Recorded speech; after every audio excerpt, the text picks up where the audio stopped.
Oh, do your hair. Good morning, everybody. That's my husband fussing at our daughter because she was not just standing there. Today I'm doing. It's December the 8th, and I'm doing chapter 4 of the Brave Surrender. And this is uh, Brave Born Again. When I was 12, a new man came into my mom's life. His name was George, and he was a strong Christian. After she and George began dating, my mom started taking us to church consistently and making other small changes in our family life. Church suddenly became very important and didn't seem to be much of a ritual anymore, but rather something that we began to engage in more seriously. I still remember the Sunday we got in the car to go to church, and she changed the radio station from our normal pop station.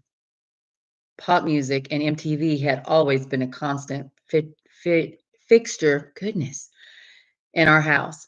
Michael Jackson, Whitney Houston, and Huey Lewis in the news were some of my favorites growing up. Drumstick, I asked her what on earth were we listening to. She told me it was a Christian radio station and that we were going to start listening to this music. Hunkering down in the back seat, I rolled my eyes, thinking, I don't like these changes. Overall, however, I liked George and thought he was fun. He took us on trips, bought us candy, and taught us what it meant to stir the pot. This was one of his favorite phrases, and to him, it looked like us mischievously teasing our mom while he looked on from around the corner, cracking up. It also looked like the freedom and encouragement to voice our strong opinions. When we asked him if he I asked him if he was going to marry her. He usually responded with a joke and twinkle in his eye. But when George followed through on those winks and actually married mom, everything changed for me. I became convinced that he would be my other stepfathers and hurt and leave us as well as the others. He was now a foe against whom I needed to defend and protect my family. On the day of their wedding, I refused to smile for the wedding pictures. I was angry and wanted everyone to know it. When my mom and George returned from their honeymoon, I told George that I did not like him anymore and I wanted nothing to do with him and that he was not and never would be my dad. I wanted him to know I was done with being hurt by men and would most certainly fight back if he tried anything. I wasn't afraid anymore and I was just plain furious. Just be a kid. Much as I had my guard up with George, I had to admit that his marriage to my mom brought a level of comfort, security, and stability to our family that I had never experienced. Right before I started high school, they bought a house, and I got my own bedroom for the first time in my entire life. I had new clothes to wear and didn't have to worry about going hungry. I was attending the first school where I had to stay for longer than 2 years. All of this was obviously better than the pain, fear, and upheaval we had lived in for so long. The problem was that I seemed to be the only one who had a problem transitioning from the years of trauma into this new reality, and my relationship with my mom and George grew increasingly strained because of my unresolved anger and pain. There was a months long period in which we had the same exchange every single day, every single Sunday. My mom and George brought me into their bedroom, sat me down, and pleaded with me. Why can't you just let go of the past? Mom would ask. Why can't you just forget about it? She knew my storming around the house, yelling, making snotty comments to everyone, and reminding George that he wasn't my dad, were not the behaviors of an emotional, hormonal teenager, but were expressions of pain. They had a wounded, broken girl spinning out of control and leaving messes in her wake. I realize now that they were just trying to help me and were probably very tired of dealing with my anger. But their approach didn't work. I wouldn't budge. I tried to explain that it wasn't the same for me as it was for them. My mom had put the past behind her when she married someone new, but I hadn't married someone. I hadn't decided to do something that was a complete detour from where I was. It felt like she had moved on without me and didn't even think about the past anymore. while I was still carrying the wounds and the scars of the past, which were tethering me to the ground somewhere back behind her. During one of these conversations, my mom seemed to realize that I believed I was responsible to take care of her and protect her. I think she could hear in my language and responses that I carried a sense of responsibility to take care of and protect her and my siblings. It was clear that a lot of my anger, actions, and outbursts were very defensive.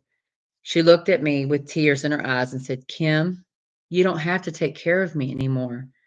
That's not your job. It's George's job, and he will take care of me and protect me. You're a kid. You just need to be a kid and enjoy that. She undoubtedly intended for those words to bring freedom and release to me, but they sent me spinning. A world of carefully, strategically placed walls and pillars in my mind came crashing down. I could feel absolute rage bubbling up inside me, creeping up my throat, and practically choking me as it fought to escape. I honestly don't remember if I even responded to her in that moment.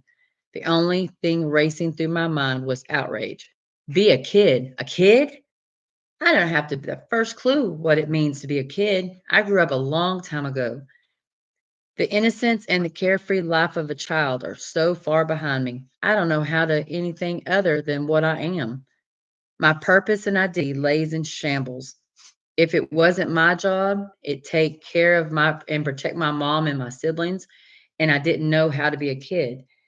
Then what I was supposed to be. Who was I supposed to be? How was I supposed to behave? What was the point of my life if it's not to take care of and protect my family? I began a slow, long fall deep down into a very dark pit. The one thought I grabbed onto was once high school was over, I could escape. If I could just hang in there for these 4 years, I could leave and start a new life on my own.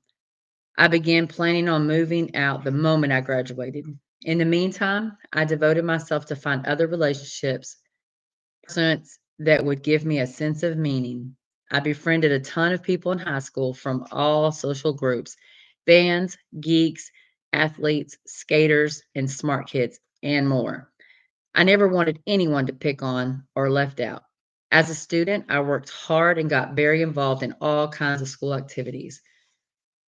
One strange thing that happened early in my freshman year was I inadvertently made an enemy at my high school choir teacher due to an unfortunate misunderstanding. When he issued a blank invitation to the choir to participate in a singing competition at college in a nearby city, I eagerly signed up and paid the fee. Then the teacher informed us he would be selecting our songs for competition and proceeding to assign me an Italian opera piece. I had no idea how to pronounce any of those words. Didn't have a clue as to what I was attempting to sing about, and didn't know anyone who could teach me. So I decided to chuck the song, choose a song that was a big hit that year, Celine Dion, My Heart Will Go On. We had an option to sing the complete or just be critical, and I had chosen the critic option when I signed up. I only wanted to get something feedback on my singing, so I figured it was the best pick something that would show the judges what I could do. When the day came, I was standing just outside the stage, waiting to go on, when my teacher appeared and asked if I was ready. I said yes, offhandedly added that I had decided to change my song. His eyes budged out as his jaw dropped open in horror. I practically seen the steam coming out of his flaming ears. "Why did you do that?" he practically shouted. With that, he abruptly turned one foot and stormed off stage. I shrugged my shoulders, wondering why he was so upset. My mom thought it was the best that I backed out of the event and I ended up not singing. The following Monday at school, he kept me after class and chewed me out. "You tried to change years of tradition," he yelled. Little did I know this would go on to something true of my life in general. My song changed decision was apparently often offensive enough for him to kick me out of the choir and forbid me from ever joining again while he was there anyways. Other than that, the choir teacher, however, I charmed my other teachers and all loved me. I played basketball, ran track, was a cheerleader, joined student council, and poured out a vast amount, sorry, y'all, of passion and excitement in the Thesson society. And even though I had been banned from choir, I still found a way to keep singing. I performed at pep rallies and sang the national anthem for various sporting events. I also decided that even though I still didn't know how to resolve the pain of my past, my mom's happiness was extremely important to me. Because of anger and pain, it was hard for me to go to church. I felt confused. I believed in God and loved God, but I felt angry with Him and struggled to participate and articulate those heavy emotions. But going to church was something very clearly important to mom, and it made her happy to be involved there. So I wanted to do it. She was on the worship team. She brought me to sing with her for her various things. Don't go in there with that food. Sometimes I felt flashes of the little girl who met Holy Spirit at church camp and discovered she loved to worship. But I refused to open my heart to that desire again. I knew how to go through the emotions and appear very involved while never fully surrendering to Jesus. My love and care for my mom and for the people at church were real, genuine, but my relationship with Jesus was not. Another crush. My sister and I saw our biological father every other weekend, and for a few weeks in the summertime. He often made the long drive down to Southern Oregon, where we lived, to see us or pick us up. Our relationship with him was somewhat fragile. He had never been the same after a motorcycle wreck, and the distance between us had made the relationship strained and difficult. But we did love our daddy, and we knew that even when he wasn't good at showing it, he really loved us. During the summer between my sophomore and junior year, we took a trip to Northern Oregon to my sister, so my sister and I could see our dad and my mom, and George and my brother could visit my grandparents. When we pulled up to Grandma and Papa's house, they met us outside and pulled my mom aside. I could tell by the look on their face that something was wrong. My mom walked back over to us and told my sister and me to get back in the car. My dad had been in another bad motorcycle wreck. It was about a 30-minute drive to the hospital. And I remember feeling terrible, terrified, and having so many questions that no one could answer. I cried the whole way as my mom prayed out loud. We arrived at the hospital. We were told that he was in ICU and somewhat stable, but was in a coma and on a breathing machine. We asked if we could see him, and a doctor obligated but warned us that he looked really bad. It was a serious wreck. I followed the doctor down the hallway, and as we drew close to the dimly lit room, I could hear all sorts of machines, buzzings, beepings, and pumping. I came around the doorway, and there was my dad, surrounded by machines, his body swollen, bruised, and slightly bloody, and his face almost unrecognizable. I started trembling. I walked slowly toward the bed and reached out a shaking finger to touch his bloody knuckles. Something in the pit of my stomach was turning, trying to erupt out of me. It was a cry of a little girl, a cry that had been stuffed down for so many years. More than fear over the current circumstances, it emerged from years of pain, anguish, and confusion. Unable to hold it any longer, I let loose with a scream, "Daddy, Daddy, Daddy." The moment these words burst from my mouth, his body started to convulse and move. Alarms and machines started going off, and within seconds, a team of nurses and doctors come running in. They pried my hand from him, pulled me out of the room. I didn't want to stop screaming. I wanted him to wake up. I felt like he was responding to the sound of my voice, just as he had done the first time he was in a coma. After they ushered me out of the hallway, I was suddenly overwhelmed with dizziness and couldn't see straight. I fell to the floor in a heap of sobs. Someone picked me up and helped me back to the waiting room, my sister and my mom close behind. We found out later that a car driver had not seen him and turned into him. He was wearing a helmet that time, but unfortunately, he was just not quite enough to limit the damage. The doctor explained that there was a lot of scar tissue and deterioration in his brain from the first accident, and this chance of survival coming out of a coma were very low. People rarely survive two head injuries with that kind of severity. If he did wake up, the doctors thought there was likelihood of him functioning normally. My sister and I visited him every day. We talked and sang to him. During each visit, I asked to squeeze my hand if he could hear me, and I swore he did every single time. Though the other adults in the room looked at me with pity smiles of disbelief. To the shock and amazement of all the doctors, one day my dad woke up. Not only did he wake up, he slowly began to regain his factualities and functions. Leave her stuff alone, Lacey. Like the first time, it required a very long, difficult journey with countless hospital visits and rehab.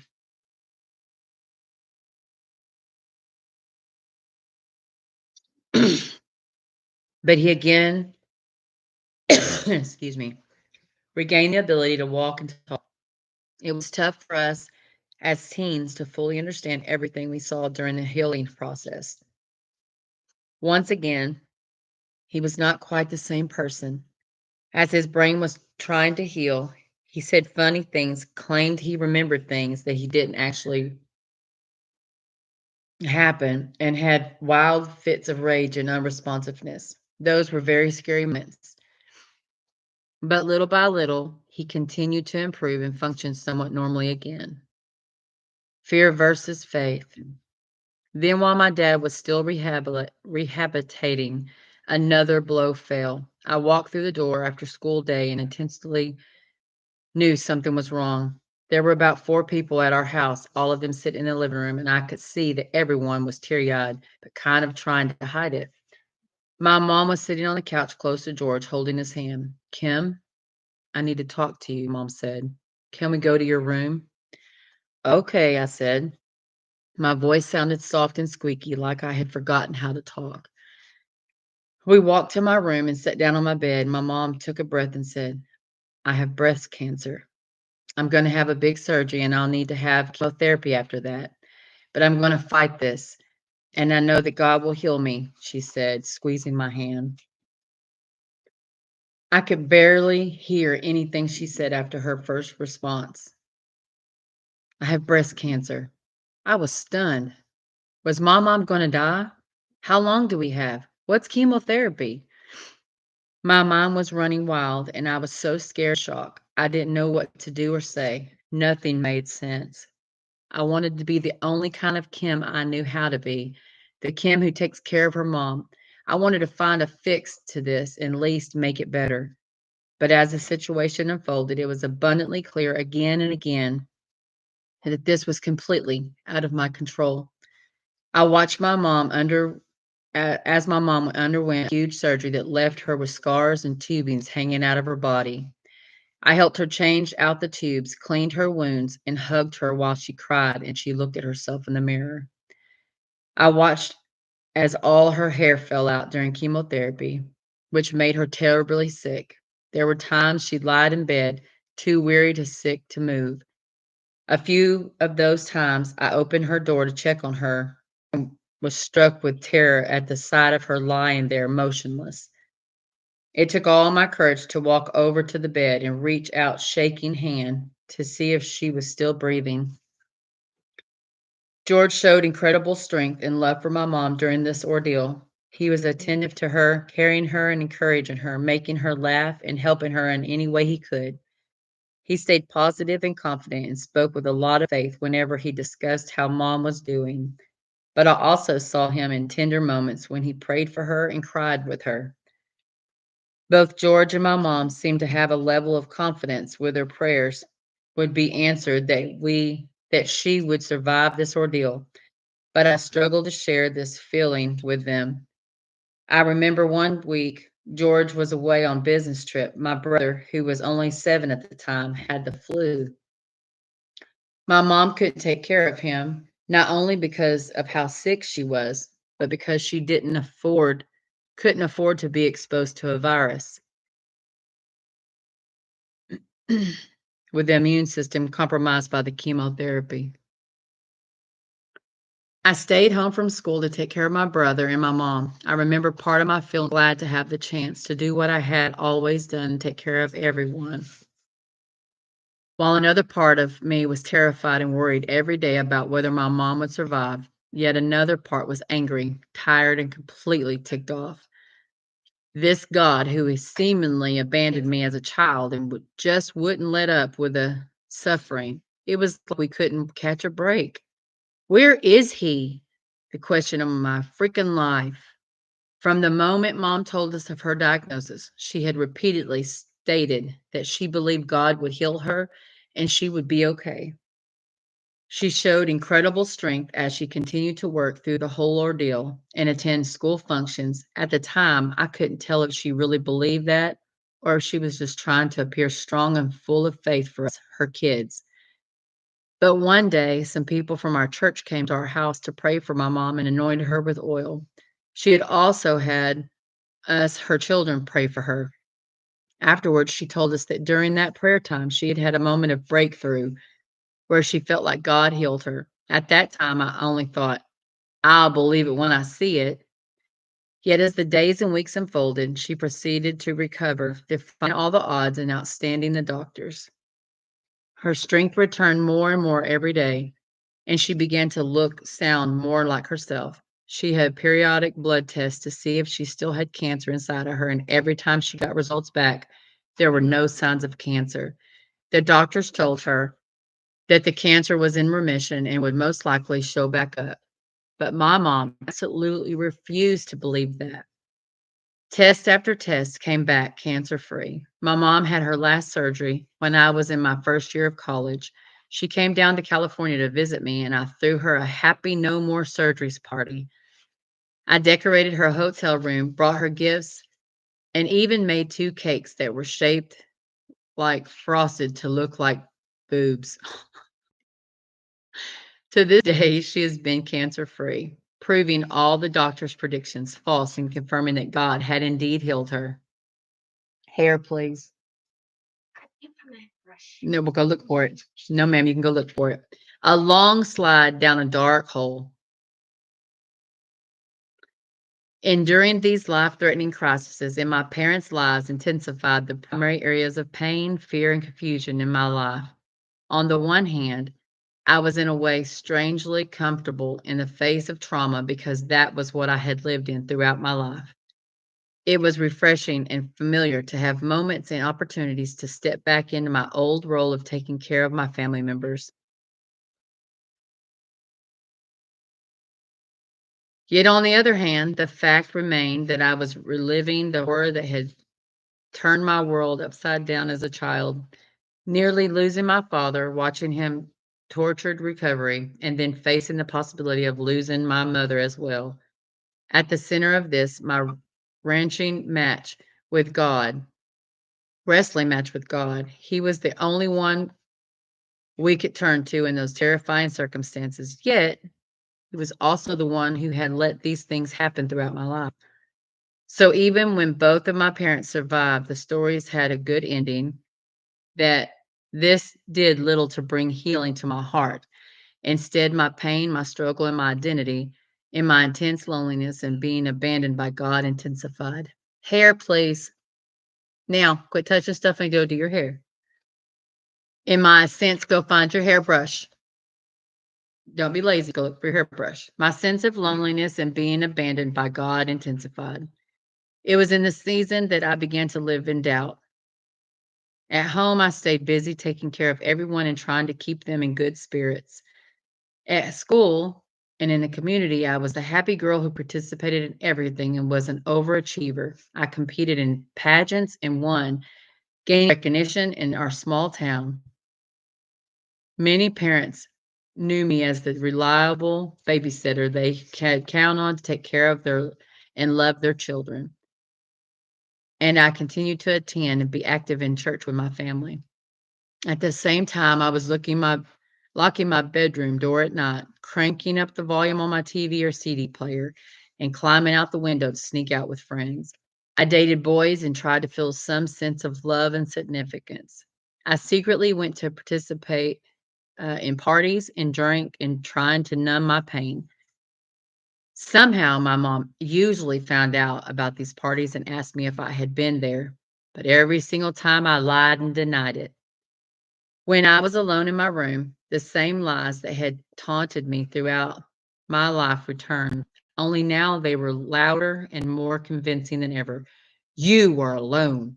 Your life is not worth living. You should end it. These made sense to me. These were their messages that seemed to echo through everything that had happened to me since I was a child. I heard them in my loneliness as a little crying child in bed, wishing my parents had never divorced. I felt them in the way my former stepdads had made me feel worthless.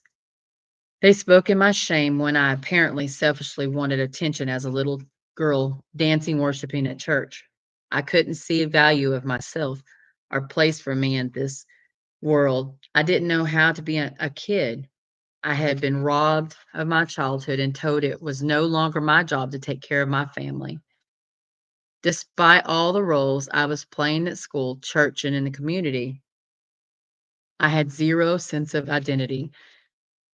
The thought of trying to grow up was absolutely terrifying because I thought I would just relive what I had already gone through, except as an adult.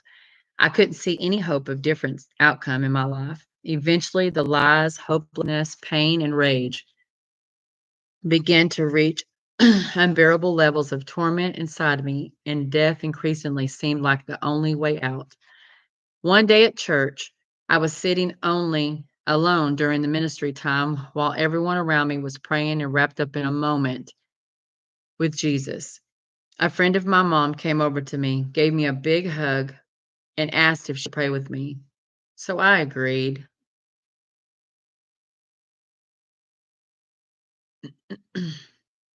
Sorry, I lost where I was at. And she began to pray. Then suddenly she stopped, looked up at me with tears in her eyes, grabbed my face, and said, "Have you been thinking about suicide?" I immediately turned red, fought to hold my tears, and slightly nodded my head. The woman practically started shouting in tongues. She too was a mama, and I knew she loved me. In that moment, she was praying for me, fighting for me, and strongly again coming against the lies I was believing. She urged me not to listen to the voices of the enemy speaking lies over me. She told me how special I was and how much I mattered. But for a girl living with years and lies of pain, it was very hard to believe. A few months after this encounter, early in my senior year, I was home alone, feeling overwhelmed by it all. I literally could not take another moment of my life. I saw no way out but one. I went to the medicine cabinet and began grabbing a bunch of different pills. I didn't know what every item was. Everything from Tylenol to my mom's cancer drugs was in there. When I had a huge handful, I swallowed them and burst into tears, sobbing in desperation. Eventually, I blacked out. Lacey, hairbrush? No, ma'am. Go. You're not. You're just walking around. Sometime later, I woke up and I was surprised to see what I was still in my house and lying on the floor. I glanced at the clock. Only 2 hours had passed. I looked around me and saw no vomit or any sign that I had been sick. I felt nothing in my body. Not a stomach ache, a headache, or nothing. Then a thought suddenly floated into my mind. There must be a God. He must really love me. I didn't know why. I couldn't fathom why, but I knew He had saved me from my death. Not because I had done anything to earn it by being saved. I could only imagine grace that we'd not always understand. And in that moment, I felt His love burst through my pain. I hadn't felt His love so powerfully since I was 11 years old at church camp. But in that encounter, His love had been awakening. This time it was like a wrecking ball.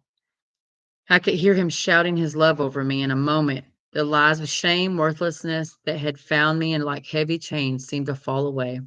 I felt like as a feather. I knew I was loved and I knew my life was valued to Him. I knew I was here for a purpose and I knew I was wanted. These waves of truth flooded my partial soul and drank them like my life depended on it. My shoulders were heavy as I wailed shout to Him, I surrender. Right there on the floor, I committed my life to Him. Now that I saw the lies for what they were, I felt stirred by a righteous anger to fight for my life and my heart. From the moment on, I was moving forward into a new life and freedom with Jesus. No going back. I had no clear memory of as a child asking Jesus into my heart. This was definitely the moment I fully committed my heart to him and vowed to spend my life pursuing him. Every senior at high school and was required to complete a big project. I chose to record an album. I chose this project because of how much I love singing and because I wanted others to hear how much Jesus loves them and comes to know the freedom that Christ offered them. I sat in my bedroom alone for hours, writing and rewriting lyrics that attempted to communicate with God had done with me. I used an old recorder that had belonged to my mom to record the melodies I composed for the lyrics. I didn't play an instrument, but I had a producer who listened to the recording and built the music around them. He was the case with most professional songwriters. I don't think my early songs were very good, but they were so genuine and pure in their expression. I just wanted to create something that expressed my love for Jesus and what he had done for me. And these songs did what a high level of vulnerability, something that is still characteristic of my writing, singing today. Just as I had done all those years ago at church camp, my response to encountering Jesus was to pour out worship and adorations toward him. It was the beginning of the pattern that would unfold throughout my life. I wrote my heart out and spent the year recording the album. When it was finished, I was so proud of this gift that I was given back to Jesus. My favorite of all my songs I wrote at that time was called Freedom. Born again, I've been struggling with my past. I've clung to me, holds me back. It grips my heart and it won't let go. I can't find or face my tomorrow. Full of anger, guilt, and rage. How do I let go every page? I can't move on. I won't go back. Where do I go to stop this attack? Now, where I stand in a different place, will I choose to let it go and win the race? Lord, you call me forward and say, look to me. Slowly, I find myself drop to my knees. Father, you hold me to so close. I surrender my past and you sweep it away. I won't turn around and there's no look back. I grieve my life and I find your freedom. It feels so good to let go, so good to be sure and to know that's what your freedom has come and your freedom will stay. For who you set free is freedom as always. That was a really, really, really good one. She had finally got to that part where she allowed God to help her start to change all the hurts and everything, and she got to understand who God really was. Um, that's a really good. I'm really enjoying this book because it's her walk that she has with the Lord and getting to know who He is. Anyway, y'all have a great day.